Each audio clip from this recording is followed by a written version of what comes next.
la parte endocrina, el eje hipotalámico hipoficiario suprarrenal. ¿Ya? Es un eje muy importante, como todos los ejes de la... Hagan para que se acuerden que tienen que ver mucho con las glándulas suprarrenales. Entonces, las glándulas suprarrenales están acá, como las ven, sobre los riñones, por eso se llaman suprarrenales, que tienen una irrigación propia, y esas glándulas acá, como la ven, desde el punto de vista del estómago. Muy bien. Entonces, lo que nos interesa a nosotros es la corteza suprarrenal en este momento. ¿Ya? Entonces, la corteza suprarrenal generalmente está formada por varias capas: la zona reticular, ¿ya?, la zona fascicular y la zona glomerular. Cada zona, como esta vemos acá, la zona reticular, estamos viendo que presenta, digamos, el 10% de corticoides, y en cambio la zona que se llama fascicular, 75 son los glucocorticoides, y la zona glomerular, los mineralocorticoides. Entonces, este eje hipotalámico hipoficiario tiene que ver mucho con esas tres capas, ¿ya?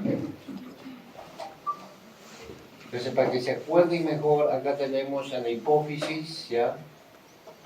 Este es el hipotálamo, esta es la hipófisis, tenemos la adenohipófisis, que es esta parte, y tenemos la neurohipófisis, ¿ya? Entonces vemos que en la adenohipófisis se produce la ACTH, lo que vamos a hablar ahora, ¿ya? La producción de ACTH. En cambio acá, en la parte que se llama del hipotálamo, esto está regulado por el estrés. Acá se forman las hormonas liberadoras que pasan a hipófisis para posteriormente segregar la ACTH. La ACTH es vertida a torrente sanguíneo y llega a las glándulas suprarrenales para que se produzcan las hormonas que son necesarias. Entonces, el eje hipotalámico hipoficiario, como hemos dicho, está formado de esta manera. Acá tenemos hipotálamo, ¿ya? Entonces, que se van produciendo las diferentes hormonas, ¿ya? Las concentraciones normales de ACTH actúan ya para aumentar el cortisol. Entonces, al final, tenemos la producción de cortisol, que nos interesa mucho en ese eje hipotalámico hipoficiario. Como ustedes podrán ver, la biosíntesis de las hormonas suprarrenales parten del colesterol. Entonces, una vez que está el colesterol, por acción de la ACTH y por las diferentes enzimas que van actuando en los diferentes sitios de acá, vamos a afinar este colesterol, vamos a tener la aldosterona, que tiene que ver mucho con el proceso de la presión arterial, ¿ya? Después tenemos la angiotensina 2, que tiene que ver acá también con la presión arterial. Por otro lado tenemos la formación del cortisol, ¿ya? Y por el otro lado tenemos la androstenediones. Ya los andrógenos vemos acá. Entonces, como se va a producir aldosterona para el proceso de la hipertensión arterial o el cortisol, que también tiene que ver, y por consiguiente en este lado los andrógenos. Muy bien, entonces acá el sistema renina-angiotensina, aldosterona, como estás viendo que acá por una disminución de volumen de líquido intracelular, el riñón comienza a producir la renina. Esta renina, por acción del hígado que se produce la angiotensina, ¿no?, vamos a tener la angiotensina 1, y por acción del que se llama de la enzima convertidora, tenemos la angiotensina 2. Y por consiguiente la glándula suprarrenal va a producir esa aldosterona, y por consiguiente todo esto va a hacer que haya una buena, que se llama función cardíaca, todo eso, ¿no? Entonces, inclusive también el corazón produce la hormona natriurética auricular, que tiene que ver mucho también con eso. Esto es lo mismo que el tabaco.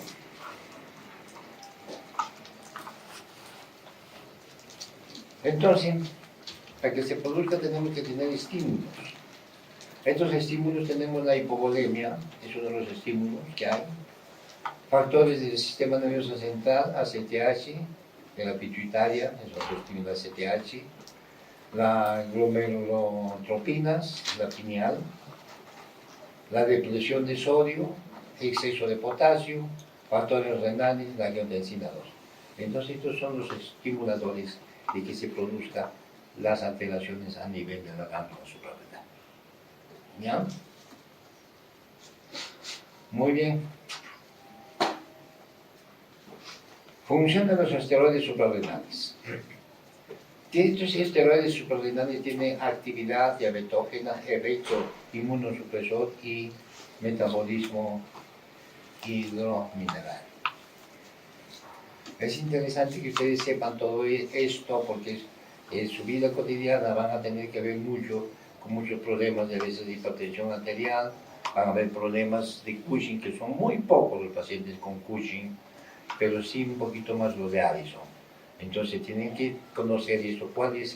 ¿Qué hacen eso? Dicen, acción de los glucocorticoides. ¿Qué hace el glucocorticoide? Aumenta la gluconeogénesis, ¿ya? Aumenta la gluconeogénesis. Aumenta la proteólisis, hay el catabolismo. Aumenta la lipólisis. Disminuye la utilización de glucosa. Disminuye la sensibilidad a la insulina. Inhibe la respuesta inflamatoria, suprime la respuesta inmunitaria, aumenta la sensibilidad vascular a las catecolaminas, inhibe la formación ósea, aumenta la filtración glomerular y disminuye el sueño REM. Entonces, como se dan cuenta que la acción de los glucocorticoides son bastantes. Y la acción de los mineralocorticoides, dice, aumenta la retención de sodio, dice, aumenta la secreción de potasio y aumenta la secreción de hidrógeno.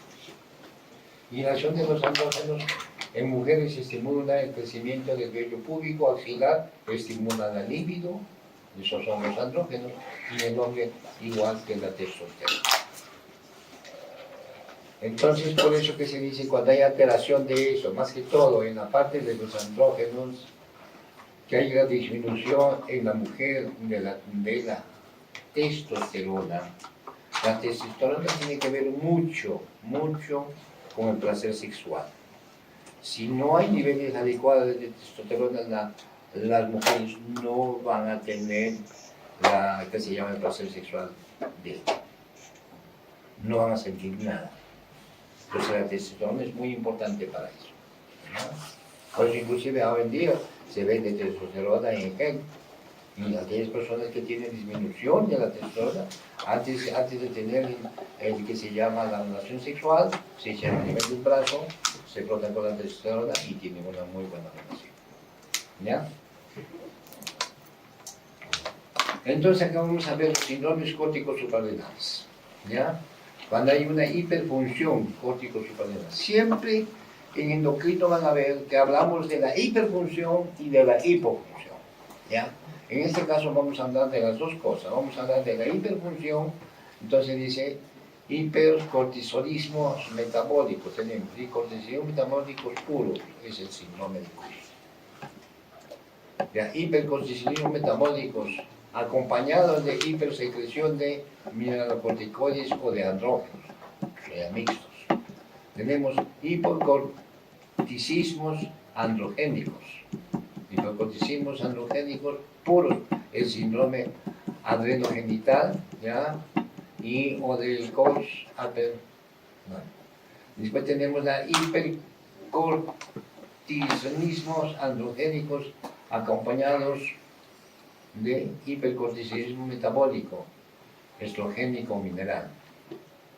Hipercorticismo estrogénico, síndrome de exceso de estrógenos, una feminización. Hipermineralocorticoidismo, hiperaldosteronismo primario, síndrome de Cohn y hiperaldosteronismo secundario. Eso es cuando hay hiperfunción. Y cuando hay hipofunción, tenemos la insuficiencia córtico-suprarrenal aguda, después tenemos la insuficiencia córtico-suprarrenal crónica o llamada la enfermedad de Addison. ¿Ya? Entonces, ahora vamos a hablar tanto de Cushing y de Addison, de esta alteración. Entonces, dice acá, Dependientes de la acción del glucocorticoide, efectos biológicos en situaciones de hipercortisolemia. ¿Ya? Vamos a tener pérdida de masa muscular, estrellas atróficas, fragilidad capilar, susceptibilidad a enfermedades acidopépticas. ¿Ya?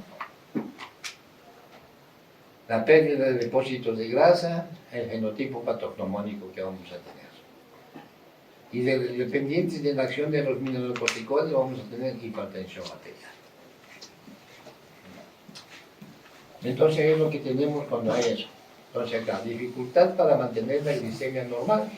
Esa es una dependencia de la acción del glucocorticoide, efectos biológicos en situaciones de hipocortisolemia. Entonces, cuando hay disminución, tenemos dificultad para mantener la glicemia normal en los periodos interdigestivos, marcada astenia, pérdida de susceptibilidad, pérdida de peso y de susceptibilidad a los estrés.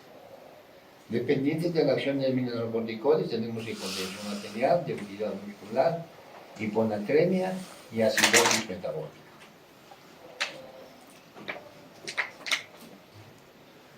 Tenemos acá el glucocorticoide, mineralocorticoide, hipercortisolemia, el síndrome de Cushing. El síndrome de Cushing es una hiperandrogenemia, va a producir acné, hirsutismo, ¿ya? Entonces, el síndrome de Cushing tenemos de etiología. Entonces, acá viene, si sabemos que el síndrome de Cushing es una entidad donde se produce excesiva cantidad de glucocorticoides, entonces tenemos que hacer una clasificación. Esta clasificación se hace que tenemos pacientes, se clasifica el síndrome de Cushing en ectópicos y no y endógenos, ¿ya? Entonces, cuando hablamos de ectópicos, es aquellos pacientes que consumen, ¿ya? Mejor dicho, exógenos, ¿ya? Exógenos que consumen mucho corticoide. Aló. Sí, estoy dando clases, ¿ya? Ya te llamo, ¿no? Bueno, entonces, son pacientes que tienen una patología que consumen demasiado cortisol. ¿Por qué? Son pacientes que tienen problemas respiratorios, tipo asma, que tienen que tener utilización de corticoides para la broncodilatación. Pacientes que tienen problemas dermatológicos, ¿ya? Que tienen que utilizar corticoides para problemas dermatológicos. Pacientes que tienen problemas articulares, tipo de artritis, artrosis, usan corticoides. Pacientes con neoplasia usan corticoides a alta dosis y por mucho tiempo. Entonces, por consiguiente, vamos a tener un síndrome de Cushing, ¿ya? Muy bien. Y cuando es endógeno, ¿ya? Quiere decir que se produce dentro de nuestro organismo, se clasifican.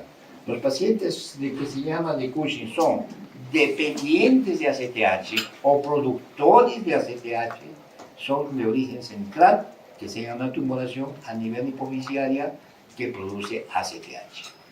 O tumores ectópicos productores de ACTH. Entre el tumor que se llama el central, que produce ACTH, a eso se le llama enfermedad de Cushing. Mientras que todo lo demás es síndrome de Cushing. Entonces tenemos la enfermedad de Cushing es directamente por un tumor de la hipófisis, ¿sí? Un adenoma hipofisiario productor de ACTH. Tenemos tumores ectópicos productores de ACTH que pueden encontrarse en diferentes sitios del organismo. Pueden encontrarse en las paratiroides, pueden encontrarse en el páncreas, pueden encontrarse en el pulmón, pueden encontrarse en cualquier sitio. Produce ACTH. Y los que no son productores de ACTH son tumores que se encuentran a nivel de las glándulas suprarrenales, productores de cortisol. ¿Ya?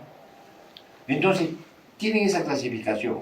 Entonces, el tumor central, llamado enfermedad de Cushing, ¿por qué le pusieron eso? porque el que descubrió esa patología fue un neurocirujano apellidado Cushing, por eso lleva su nombre, ¿ya? El de Cushing. Entonces, acá dice, por excesiva producción de CTH de origen hipoficiario con adenoma, ¿ya? Por excesiva producción de CTH o hormonas liberadoras ectópicas generalmente a partir del carcinoma de pulmón de células en avena, tumores carcinoides bronquiales u otros tumores del timo, páncreas, ovario, carcinoma de medular de tiroides. Entonces, en esos sitios puede estar estos tumores que producen ACTH. Y los independientes de CTH, no dependientes de CTH, tenemos el iatrogénico por administración de corticoides exógenos causa más frecuente y de origen suprarrenal, adenoma causa suprarrenal más frecuente en adultos, que son los carcinomas. ¿Ya? Entonces, generalmente esos tumores suprarrenales, en su gran mayoría son carcinomas. Muy bien. Entonces, acá tenemos para administración exógena de glucocorticoides, lo que va a pasar es eso, el síndrome de Cushing iatrogénico y el síndrome de Cushing endógeno, que son estos. ¿Ya? Muy bien. Entonces, acá vemos el síndrome de Cushing. Son pacientes que generalmente, bueno, aquí es un paciente está delgado, pero acá van a ver, como van a ver después, que se llama por alteración de las suprarrenales, en este caso, ACTH notablemente aumentada, entonces va a producir todo esto. Acá es igual, tenemos la hipófisis, que esto van a producir, acá viene la ACTH, esto va a producir mayor cantidad de cortisol, y por consiguiente vamos a tener un paciente con estas características. Una jiba de bisonte, una cara luna llena rojiza, disminución del volumen de brazos y de piernas y un aumento de la obesidad abdominal y torácica. Es lo que van a ver. Entonces, haciendo un resumen de lo que hemos dicho, este es de origen central cuando tenemos el tumor a nivel hipofisiario, ¿ya? Productor de CTH. Este es el tumor a nivel que se llama ectópico, productor de CTH, ¿ya? Y este es el tumor a nivel de la glándula suprarrenal, productor de cortisol. ¿Ya?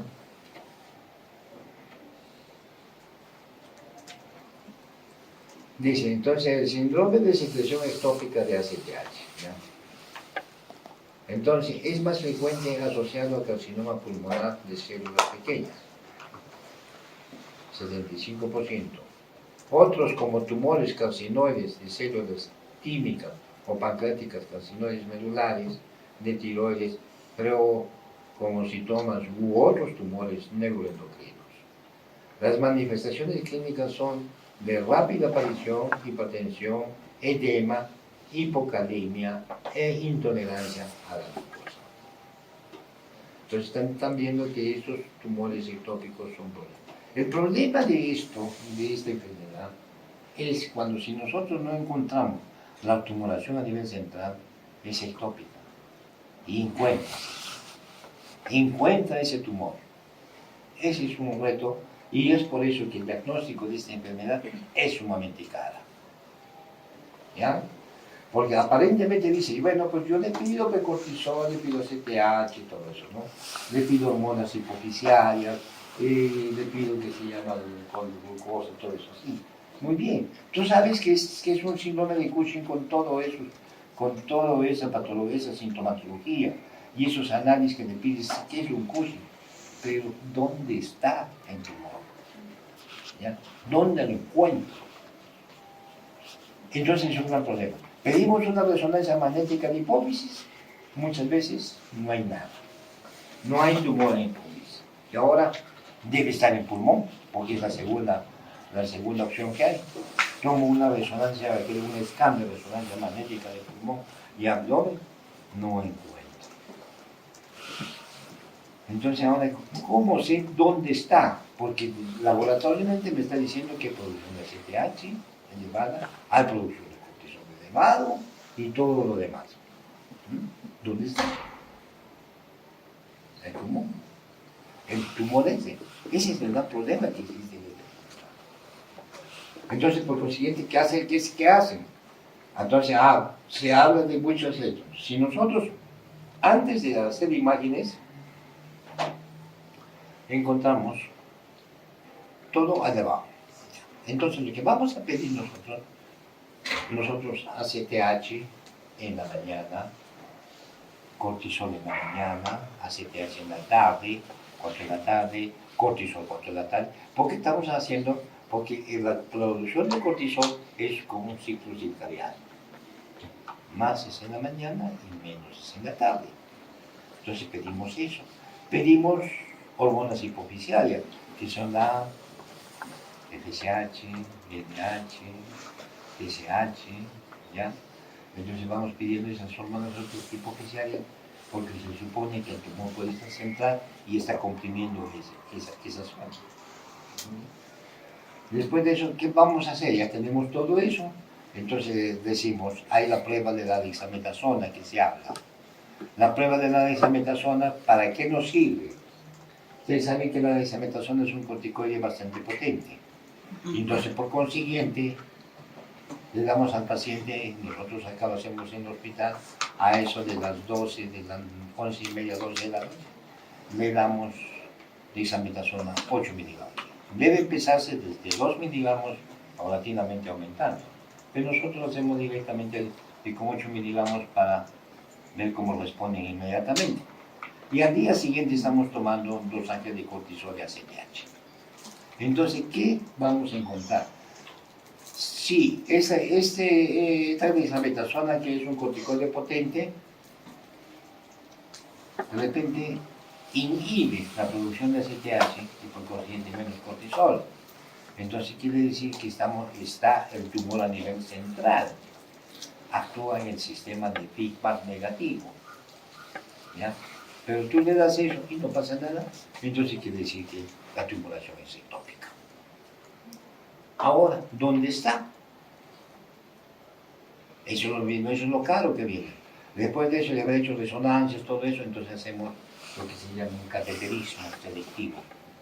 Se hace cateterismo, empezamos por las venas petrosas del cerebro, llegamos ahí, sacamos sangre, los damos a ACTH y cortisol. Llegamos a las venas pulmonares y así diferentes venas. Entonces vamos a encontrar en una de ellas que es mayor concentración de ACTH y cortisol. Entonces, si en esa zona hay mayor concentración de ACTH y cortisol, entonces el tumor está en esa zona. Entonces ahí se hace ya mayor, que se llama estudio de resonancia magnética con cortes más pequeños y se llega. Nosotros tuvimos hace años, hablando de un paciente varón, por si acaso, el síndrome de Cushing es más en mujeres que en hombres. ¿Ya? Yo hice mi tesis que se llama de maestría sobre eso, sobre Cushing. Entonces, el reporte del hospital decía 118 casos de Cushing en 10 años. Es demasiado. Busqué las 118 historias y encontré solamente que eran 18 Cushing. El resto era obesidad. Muchos se confunden por obesidad. De estos 18, miento, 11, 10 eran mujeres y un varón. Y el varón tenía el que se llama el síndrome de Cushing ectópico, que ese paciente lo mandamos a Estados Unidos. En ese tiempo el NIH tenía un programa, se lo llevó, no le costó un solo sol y lo pegaron allá. Bueno, nosotros sabíamos que este paciente tenía el síndrome de Cushing, pero no sabíamos dónde. Bueno, entonces hicieron todos los estudios allá y encontraron que lo tenía en el pulmón. Hicieron una consulta que se llama cirugía de tórax. Cirugía de tórax, sí, muy bien, mándamelo, pum, pum, se tiraron medio pulmón, pensando que es porque va junto con una neoplasia pulmonar. Y al final, el reporte del patólogo se preguntó el tamaño del tumor de la cabecita de una pila. Ese es el tumor. encuentran pues eso. Bueno, se operó y comienza a regresionar todo su sintomatología de los pacientes. ¿Ya? Entonces, acá lo que pasa en nuestra localidad que me equipa de esas 10 mujeres, 7 tenían enfermedad de Cushing, ¿ya? Y 3 tenían que se llama tumor a nivel suprarrenal. Una de ellas, que me acuerdo que era de Tacna, la operamos, sacamos el tumor de la suprarrenal, y esta es como una anécdota. Sacamos el tumor de la suprarrenal del lado izquierdo, porque en ese tiempo recién se estaba empezando a hacer los trasplantes renales acá en Arequipa. Le dejaron el riñón y sacaron la suprarrenal. Y de ahí la paciente se perdió, se fue a Tacna, no vino, el control y todo eso. Después de 4 años aparece. Pero aparece por servicio de nefrología, no por servicio de endocrinología. Que resultó que en esos 4 años se embarazó la paciente, que se llama, le hicieron cesárea, y el ginecólogo, por alguna casualidad, anuló el uréter derecho. Y cuando vino el paciente, vino con una hidronefrosis. Tenían que sacar el riñón derecho. Y me sacaron y dejaron. Entonces esta paciente vive con una suprarrenal izquierda y todo bien. Son casos que no pensaría pasar en la vida. Entonces por eso te digo que Cushing, acá van a ver, acá está viendo a una paciente así, es una paciente con Cushing. ¿No? Están viendo el carice, va entre dice que los niños de 15 a 60 años, pero los niños, a ver, en mujeres de 8 a 2 varones. Aumento de peso inexplicado, obesidad, astenia, debilidad progresiva total, hipertensión arterial, diabetes mellitus, osteoporosis, osteopenia, trastornos del ciclo menstrual, oligomenorrea, amenorrea, infertilidad, y en el hombre hay disfunción eréctil. Hay una depresión, irritabilidad, ansiedad, disminución de la libido, insomnio, piel, en la piel estelar, cáncer, púrpuras, estrellas de color violácea, como están viendo acá en la paciente, en esta parte, sale acá tanto en tórax y abdomen, sale esa cicatrización violácea, ¿ya? Entonces también tienen acné, tienen hirsutismo, están viendo que es la carne de morrón de luna llena, ¿ya? Y tienen predisposición a infecciones oportunistas, especialmente micosis, candidiasis, multicutáneas, todo lo que podemos, y una úlcera péptica, una pancreatitis. Eso es lo que generalmente presentan estos pacientes con síndrome de Cushing. ¿Ah? Acá están viendo lo mismo, manifestaciones clínicas, de la paciente ahí en lo mismo. Entonces el dato clínico del síndrome de Cushing dice, acá estamos viendo la piel, este tipo son las estrellas del color violáceo, y esas manchas purpúricas que se golpea un poquito, inmediatamente presenta ese color de las estrellas. ¿Ya?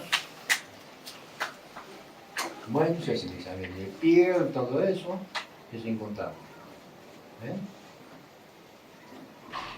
Hay estrellas venosas, piel seca, de aspecto muy reducido, la secreción sebácea está aumentada y en algunos sectores siendo muy frecuentes los brotes de acné. Ahora, nos preguntamos, generalmente las mujeres con Cushing tienen acné y hirsutismo. Entonces decimos, si tiene un tumor central, ¿por qué tiene que tener acné? Hirsutismo. Porque se ha visto que la excesiva concentración de glucocorticoides hay una movilización del tejido blanco. Y es por eso que tienen abundancia de abdomen y tórax y disminución de miembros superiores e inferiores. En el tejido graso tenemos unas enzimas que se llaman las aromatasas. Estas enzimas aromatasas tienen la función específica de convertirlos a los andrógenos en estrógenos. Y entonces como se ha movilizado el tejido graso, entonces ha disminuido estas enzimas. Y por consiguiente vamos a tener mayor concentración de andrógenos y es por eso que las personas tienen acné e insutismo. ¿Ya? Entonces por eso, lo que tienen los pacientes. Daño la obesidad, como ven acá, esa es la paciente, tiene ese tipo, el abdomen así como la ven, ¿ya? Tiene sus piernas todas flaquitas y sus brazos, ¿ya? Acá también van a ver, esa cara de luna llena, esa cara de la rudez que hemos dicho, ¿ya? Ese es el síndrome de Cushing. Aspectos hematológico y inmunológico, dice distribución de tejido linfoide, ¿ya? Las células estén no es afectadas, dicen luego es fuerte el hipercortisolismo del sistema, todo eso. Entonces hay alteración de todo eso. Laboratorio, que ya le dije lo que se va a pedir, y acá se habla de todo lo que se puede encontrar, producción de cortisol normal, de más de 15, todo. Acá dice sistema blanco, metabolismo intermediario, que tiene que haber a nivel de hígado, tejido adiposo, músculo, glucosa plasmática, todo eso como va fisiológicamente en la función biológica, se va alterando. El diagnóstico clínico, ya saben, que tiene que ser con cortisol, un hecho que tienen que contar, y la mejor manera de contar cortisol urinario de 24 horas es mejor. También se utiliza el cortisol salival con punción hemático. Algunos autores dicen que el hecho de que el cortisol salival no está fidedigno, porque el hecho del estrés de estar escupiendo y juntando saliva para medir cortisol en el paciente en estrés y por consiguiente varía. ¿Ya? Entonces el diagnóstico etiológico ya sabemos que si es tópico, o es que se llama no es tópico, y si es central o no es central, y eso es todo. Bueno, tenemos a veces algunos pacientes con pseudo-Cushing, aquellos pacientes que son bebedores, ¿ya? La obesidad, la depresión, el alcoholismo, enfermedades que cursan con gran estrés pueden dar formas positivas en algunas de las pruebas diagnósticas del síndrome de Cushing. El síndrome de Cushing episódico puede ser causa de falsas negativas, por lo que sí, la sospecha es elevada. Conviene repetir las pruebas periódicamente. Nosotros acá en el equipo tenemos 2 pacientes que tienen el Cushing cíclico. Vienen toda la sintomatología de Cushing, todos los análisis Cushing. Se los hospitaliza para hacer sus pruebas. Pasa una semana y no tiene nada. Y se van. Regresan a los 8 meses o al año, otra vuelta. ¿Dónde está ese tumorcito? ¿Dónde está? Hasta ahora no lo podemos encontrar. Porque ellos ya se les pasó, ya no regresan. No podemos seguir con el tratamiento. Es así. Ahora vamos a entrar a la otra parte, que es la insuficiencia suprarrenal crónica. ¿Ya? Entonces, acá tenemos a la suprarrenal. Vamos a ver que esta suprarrenal va a ser destruida y por consiguiente no va a haber producción de cortisol. Síndrome de hipocortismo dice fisicosis addisoniana. Atrofia de la corteza, dice destrucción de la corteza en el primario. Y en el secundario hay hipopituitarismo, ya, hipolipotrófico o pantotrófico. Muy bien. Entonces, el síndrome de Cushing, que se llama de Addison, es una disminución de cortisol de forma crónica. Y esta disminución puede ser primaria cuando hay obstrucción de la glándula suprarrenal y secundaria cuando hay alteración de hipófisis o hipotálamo. ¿Ya? Entonces, cuando hay una destrucción aguda del hipotálamo hipófisis, dice una destrucción aguda de la corteza suprarrenal, puede haber evolución final de la insuficiencia suprarrenal. Primaria o secundaria no diagnosticada ni tratada. Bueno, si nosotros tenemos una alteración, ¿ya?, de la hipofunción, entonces tenemos la enfermedad de Addison o insuficiencia renal primaria, ambas glándulas son destruidas por procesos inflamatorios, metastásicos, vasculares, degenerativos, por lo que también se manifiesta déficit mineral de corticoides. Entonces, ¿ya? Muy bien, entonces tenemos eso. Entonces, ¿cuáles serían las...? Habitualmente la enfermedad dice que afecta al tejido suprarrenal, lo hace de forma progresiva en las primeras fases. El aumento compensador de la CTH consigue mantener una secreción suficiente de cortisol. Si la destrucción del tejido cortico suprarrenal alcanza el 90%, a pesar del aumento de la CTH, la secreción de cortisol disminuye por debajo de la normalidad.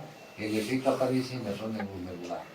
El aumento compensador de renina y angiotensina 2 mantiene la secreción de aldosterona hasta que resulte insuficiente. Entonces hay momentos que son las compensadoras, que van produciendo más, así no hay ganador. ¿Ya? Acá se una guía de diagnóstico, de tratamiento, de servicio de endocrinología, algoritmo de diagnóstico de enfermedad de Addison. ¿Ya?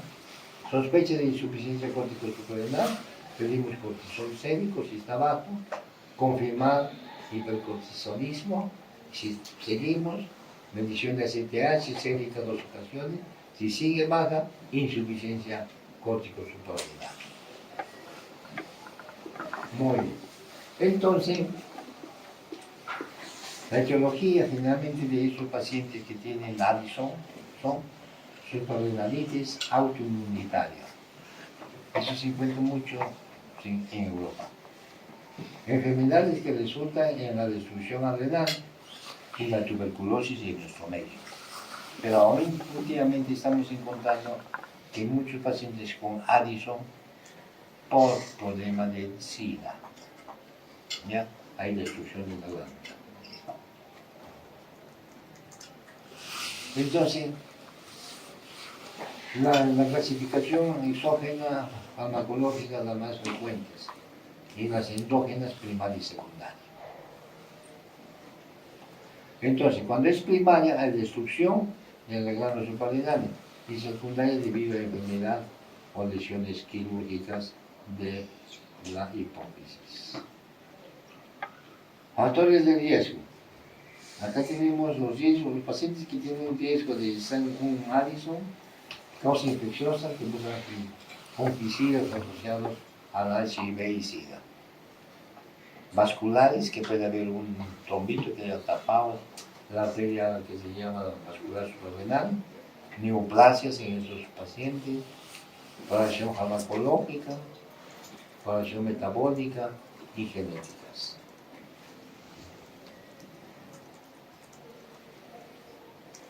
¿Ya? Entonces, esa es la pregunta. Ahora, antiguamente se hablaba mucho, nuestras abuelitas todavía, cuando tenían que dar a luz, iban a las comadronas, no iban al hospital, porque casi no existían hospitales. Entonces, las comadronas las atendían y tenían a veces sangrado muy extenso durante el parto. Entonces se producía el síndrome de Sheehan. El síndrome de Sheehan es aquel síndrome postparto que había una hemorragia masiva y por consiguiente había una hipoxia hipofisial. Entonces había muerte de hipófisis. Entonces nosotros nos damos cuenta que si era un Sheehan, preguntando, después del último parto, dio de lactar a su bebé, no, ya no tuve leche. ¿Menstruó después? No menstruó. Entonces, estos pacientes, el tratamiento que les damos, ¿qué es? Pues de poner corticoide, por un lado. Por otro lado, de poner hormona tiroidea. Es el tratamiento de Sheehan que se da. Ahora ya no se ve eso, porque la mayoría se tiene en los hospitales. ¿Ya? Muy bien. Y estamos por terminar, no se preocupen. No te preocupes. Signos y síntomas. Tenemos debilidad muscular generalizada, astenia, pérdida de peso, raras veces diarrea, dolores abdominales, náuseas y vómitos. ¿Ya? Hipocloridria, dice